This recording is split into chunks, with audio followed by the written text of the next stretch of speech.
Hello dear chess friends, welcome to the course Find the Right Plan, and this is first video lesson. We will work, so that is fragment from game I played in 2018 in European Rapid Championship, which was held in Skopje. I played with black pieces against some candidate for master, and as you can see, probably you will observe that position arose from French defense. So what is characteristic to that position? White has built the pawn chain, which somehow determines White's activities. Definitely White should attack on the king side because his base of pawn chain is on d4 and his pick is on e5. In return, black should try to play on the queen side. Both sides finish their developments. Black needs to castle and to put rook to c5, while at the same time white has some problems because most of his pieces are blocked by pawn d4. So white should find harmony in his army. Black should go for finish development and set rook on c-file, and let's see what should be played. Looks like white has some space advantage, but it is more correct to say white has more space. White simply does not have space advantage because black has enough space. So if black has enough space, we cannot say there is space advantage for white, but some significant advance of e-pawn, while that just gave white some additional space. How to play on the king side is white. Naturally, knight on g6 is bad, and white should go for g3 and h4 with h5. Let's see. So after g3, h4, h5, white will not only kick the knight, white will actually threat to play h6 to harm black pawn structure in front of castle king. We suppose still black will castle on the short side. Black actually cannot prevent it, because if black plays h5 directly, g5 square would be under white control, and white will seize initiative with playing bishop g5 and later installing knight on g5 in some proper moment. So instead of g3, what happened? White saw his pieces are blocked by pawn d4, and that's why he decided to play knight f4. How to describe that move? Well, that move is just bad. First of all, that knight can be used instead of g3 with h4, h5 plan. Maybe that knight could be used via this route, or maybe it can go to c3 to control very important spot on b5. By exchanging that more centralized knight for that knight on g6, which is definitely out of play, white will do bad job. There is no reason for going for something like this, so knight f4 should be classified as a bad move. Before opponent played knight h5, of course, I agreed to exchange the knights. I took, and after that we must once again stop for a while. Definitely, black has a very pleasant position. The most important thing is black managed to exchange light square bishop. So in future he can use some light squares, as you can see on the queen side mostly, but probably b3 and c4. By exchanging light square bishop, black managed to achieve the most strategic goal in French defense. Traditionally, bishop on c8 is the worst black piece in French defense, while at the same time white bishop placed on d3 may help organizing some attacks, targeting square h7, making some problems for black king castle short. Now without that bishop, so white cannot easily organize kingside attack, and black could just do castling. Instead of castling, for some reason, don't forget that was a rapid game, so don't blame me for some extravagant move, I decided to play h6. Well, with serious experience in playing French defense for decades, I knew that I found out that pawn on h6 in dead pawn structures is almost always useful. Well, the point is now both bishop and knight are prevented from getting access to g5 spot. So without access to g5 square, white cannot even dream about organizing any attack on black king side. And now, rook c3. That may look as confess that white leaves his king side plans, his king side play, and start playing on the queen side, maybe with doubling on the c file. But actually, there is some dozen of poison. Well, that rook can be transferred via third rank in famous Capablanca's manner to help some attack on the king side if black castle short. You will later see the point. In this moment, I'm forced to play carefully, and before castling, once again I decided to play rook c8. So why did I play rook c8 neglecting the castling? Well, I saw that white wants to play on the king side, I want to play on the queen side, and somehow I wanted to start before him with activities on my desired side. So by playing on the queen side, I wanted to confuse him, or let's say more precisely, to force him to leave any king side activities, which will give me comfortable play on the queen side. Some psychological approach, and after rook c8, white play queen d2. Now once again there is some cross for black. Knight c6 cannot move because rook would be under attack. Black must decide what to do with the king. Definitely, black king is safe there, but the problem is how to connect rooks. I want to warn you that castling in that moment would be bad, because after bishop h6, gh, queen takes h6, knight will just retreat, and after rook g3, black king will be in danger. That would be horrible for black, so I decided not to castle, of course. I decided to play some excellent move, which will help me to organize queenside play, which will help me to connect rooks and to finish development properly. And now I suggest you to pause videos and to find plan for black. So, okay, now I will say the plan. I played king d7. I think that's excellent move. Without light square bishop, white cannot deliver any significant threat to that king, which is perfectly safe on d7. And also, as very important things, rooks are connected now. King gives additional support to rook on c8, so black can retreat knight somehow and go for exchanging on the c file.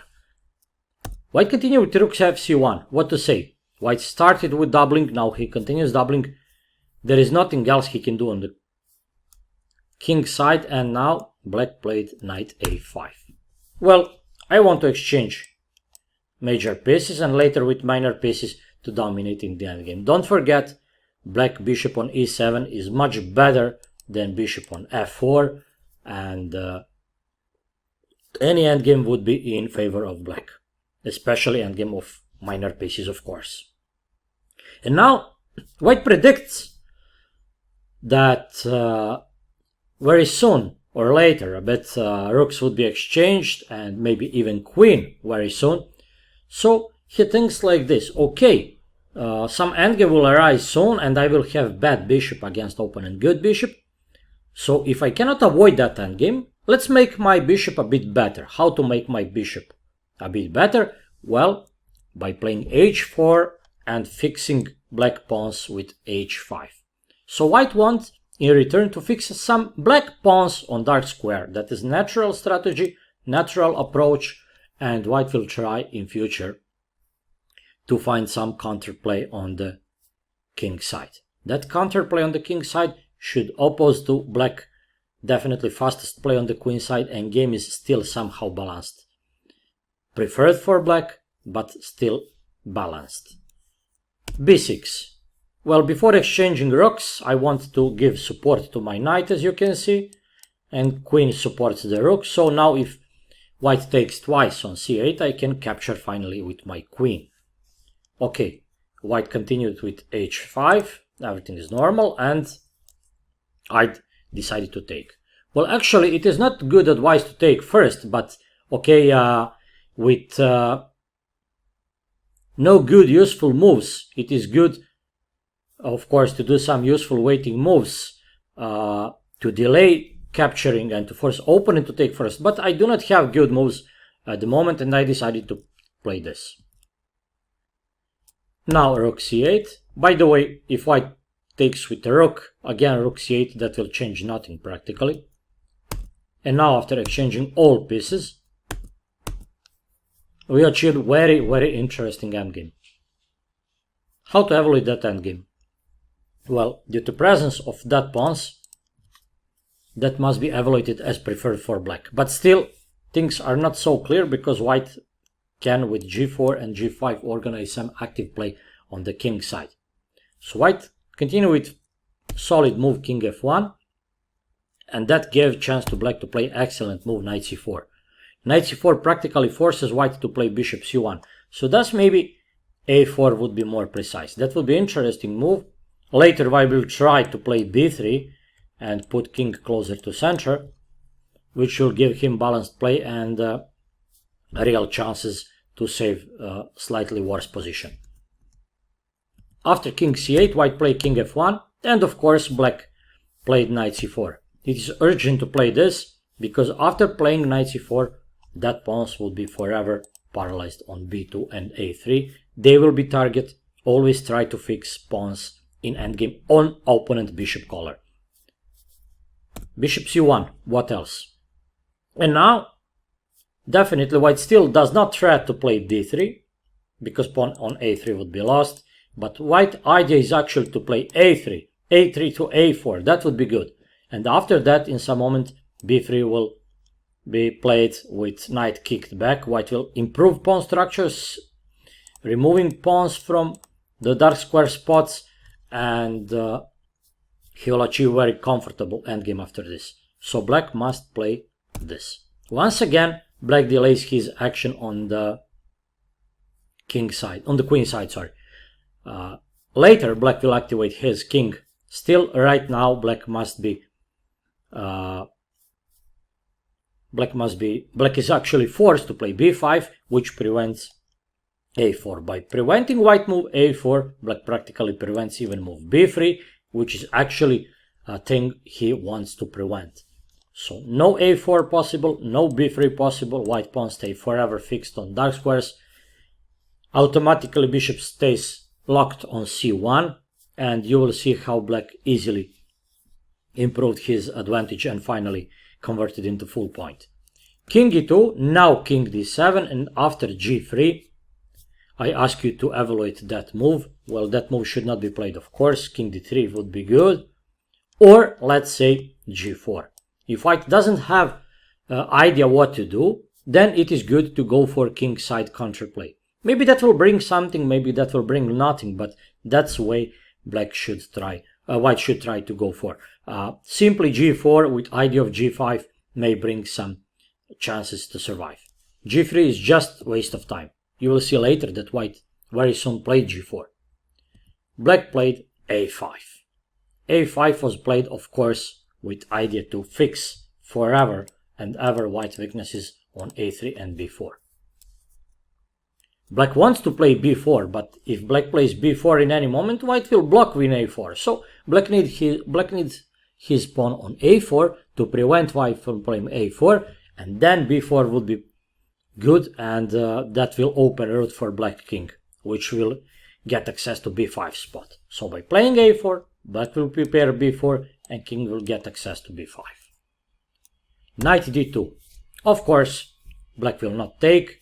Taking will lead to drawish endgame. White king will be just placed on d3 with waiting. There is nothing black can achieve on the queen side. Moving knight back is also bad, so black is forced to play king c6. Now white cannot take. White must not take, because after that d takes, of course. King gets access to d5, and with b4 black will finally create some outside passed pawn on the queen side. That outside passed pawn would be used to deflect white king in some moment, which will help black king to invade via light squares in the center. So knight c4 not possible. After king c6, knight b1. Okay, both opponents faced time trouble in that moment, but definitely that was not reason for that move. Well, we already know f4 with g4 should be suggested, or maybe knight can go to f1 with idea of g4 and f4 with some activity on the queen side, on the king side. After knight b1, you will see that white just wastes time. Knight d2, white still wonders, and b4. Concrete play and direct play from black. What to do as white? He can take on b4 and that happened, but once again let's remind you that after knight c4, d takes c4, black king gets access to d5, which will bring him winning endgame. So king d3 will be would give nothing, because after king b, oh sorry, after that just taking and the pawn is lost. So king d3 is not satisfying, knight c4 is also bad, so white is practically forced to take and black takes. Knight f1. There is direct threat of bishop d2 and knight b2, and white must react by moving knight somewhere. He decided to play knight f1. Maybe knight b1 will look more appropriate to keep knight on the queen side, but okay, knight f1, and king b5 was played by black. After king b5, king d3 and bishop e7. Maybe bishop e1 would be more active, but in time trouble bishop e7 was played.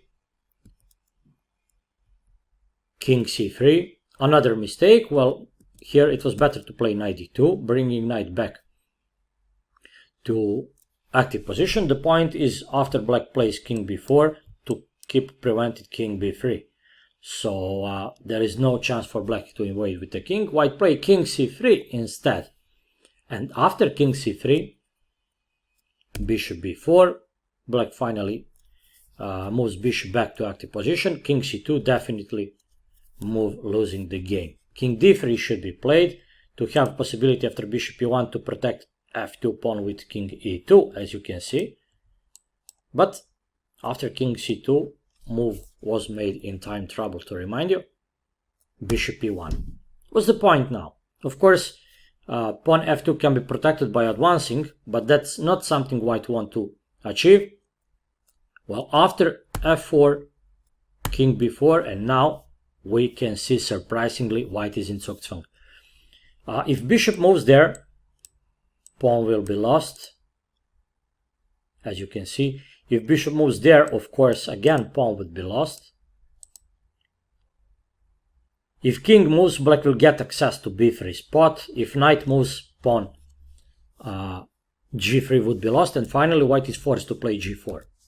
That move should be done in the past, but right now white is practically forced to do it. And white does g4 in a moment that will bring him nothing. After simple move bishop f2, the problem is how to protect pawn d4. White is under unpleasant dilemma, so to lose pawn d4 or to lose pawn b2, white decided to play king d3 to protect that pawn, but after king b3, pawn b2 is lost now. So finally, combining play against two weaknesses, one of them, pawn b2, will fall at the end. g5. Too late. It is too late for any counterplay there. Of course, black doesn't react, just taking. White tried with f5. That is even not bluff, that's just act of desperation. And after e takes f5, g6, black takes, and that pawn is stopped with bishop h4.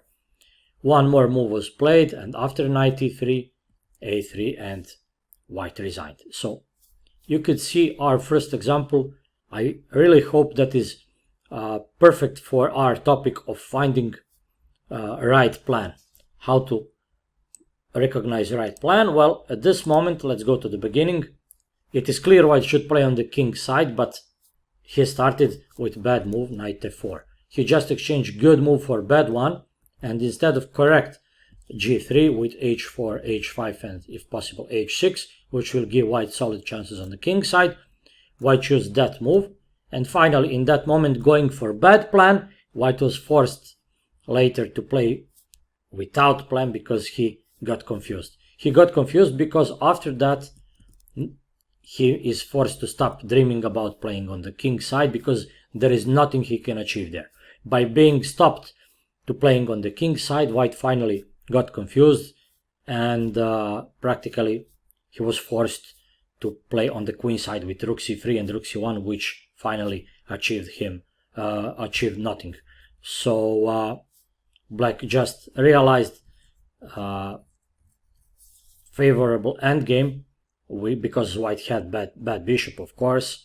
Too late launch of h-pawn didn't help to white to save the game because he later played once again without plan, simply by not advancing pawn g4 and g5.